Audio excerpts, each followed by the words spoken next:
Когда-то земляне ходили пешком, возвращаясь с охоты с тяжелой ношей. Навстречу им конь, грациозный и дикий, игривый огонь.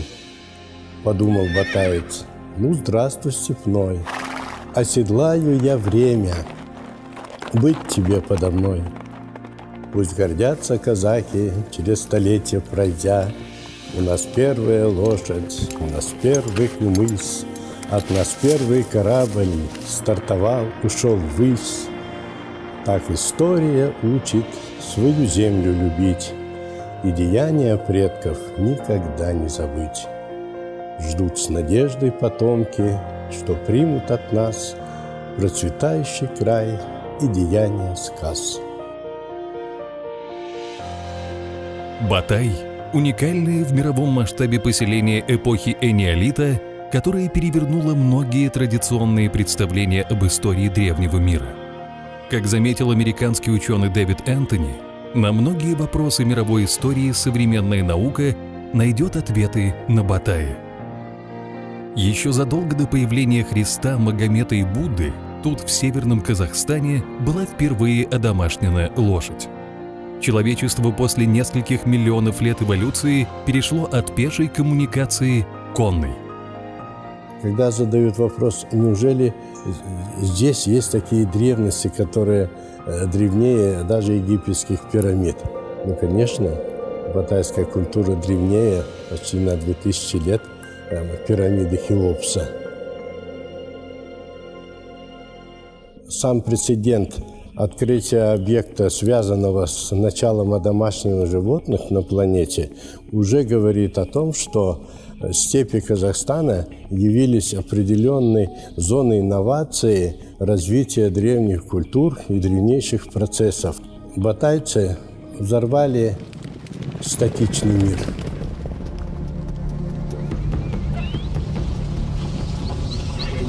Как известно, цивилизацию определяет уровень коммуникации, и прежде всего. И вот 6000 лет назад, благодаря первым коневодам, произошел переход на новую коммуникацию. Пешая коммуникация, которая длилась миллионы лет, сменяется конно-транспортной коммуникацией.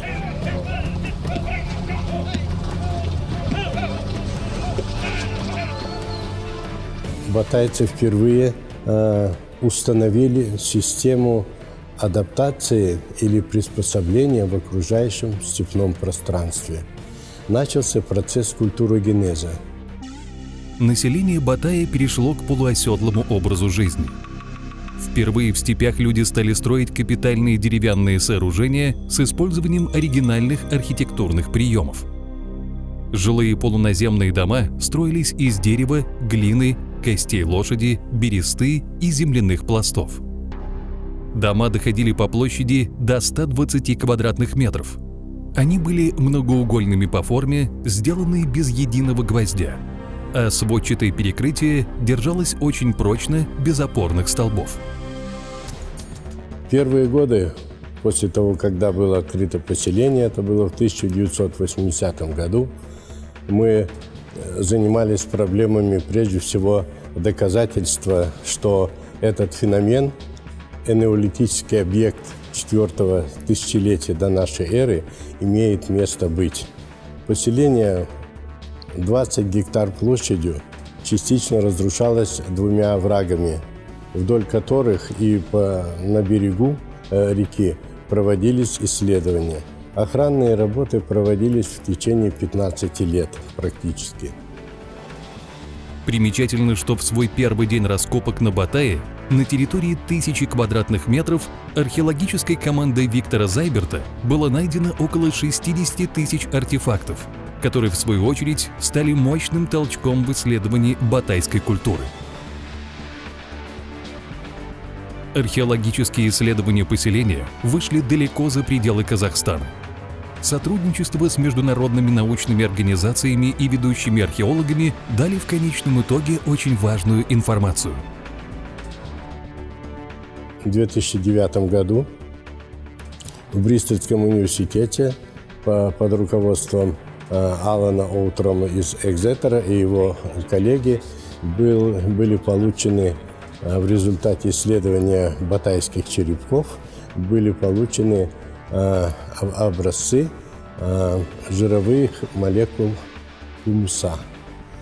И это событие подтвердило те наши предположения, которые мы формулировали на основе археологических материалов и системы причинно-следственных анализов этой культуры.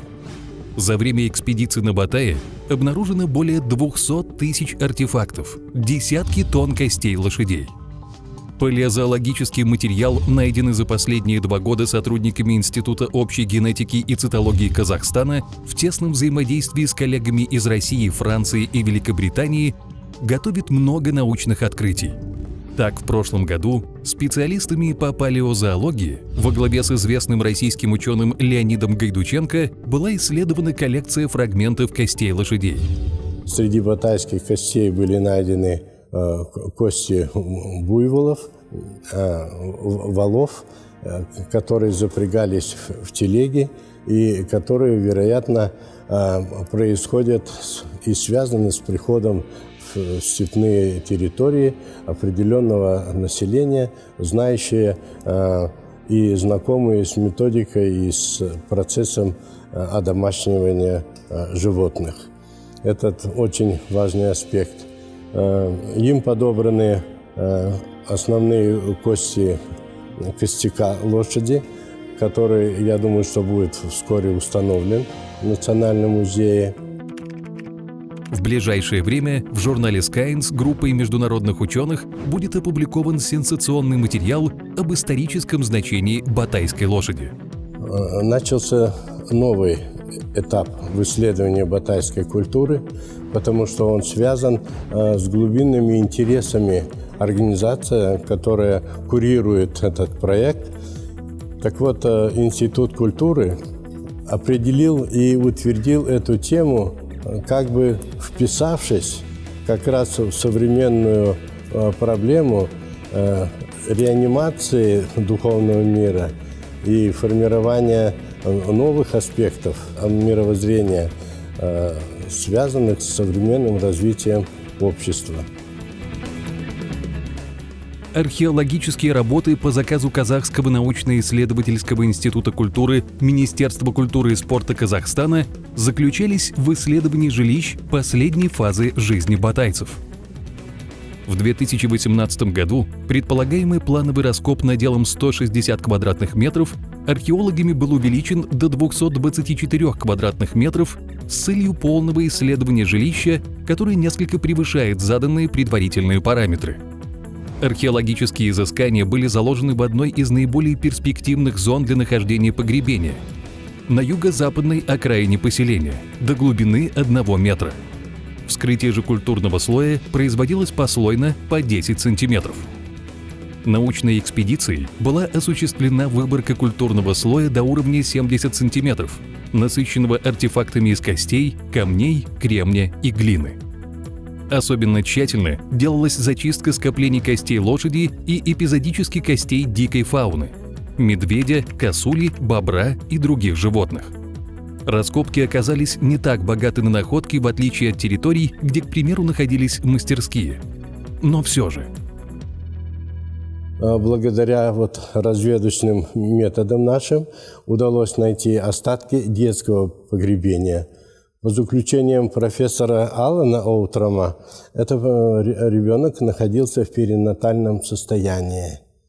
Это тоже очень интересно. Не исключено, что погребение 16 года можно связать каким-то образом с остатками погребения ребенка. Поселение Батай просуществовало около 1000 лет. За это время много погребенных людей неоднократно перекапывали, останки тревожили. У местных жителей тогда не было отдельных погребений. Поэтому каждый археологический сезон изыскатели находят человеческие кости. Среди них наибольшую ценность представляет фрагмент челюсти, которая, как предполагается, принадлежала ребенку возраста 11 лет. По словам Виктора Зайберта, подобные находки находят преимущественно именно в западной части поселения. И определенные признаки, такие как отсутствие зубов мудрости, замеченные антропологами, позволяют формировать такие предположения.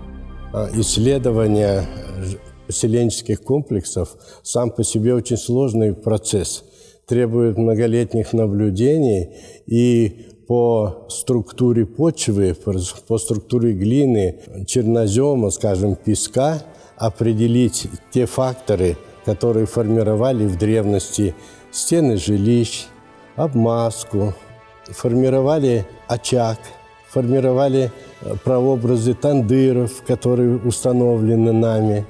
И очень много древние коневоды изобрели на эвристическом уровне. В перспективе мы планируем изменить принцип обработки батайских материалов. Необходимо с учетом современных возможностей, современных технологий представить Батай как глобальную виртуальную систему, чтобы современными средствами показать Батай, показать реконструкцию, показать культурный слой. Люди, пришедшие посмотреть на это достояние исторические, могли это ощутить в полной мере в красочном состоянии. Именно батайцами был сформирован тот тип деятельности, при котором люди могут выживать в степи, и именно здесь формировалась степная цивилизация. Сделано уже многое, но сколько еще неразгаданных тайн хранит Батай? И для того, чтобы раскопать все поселение, понадобится еще как минимум 200 лет.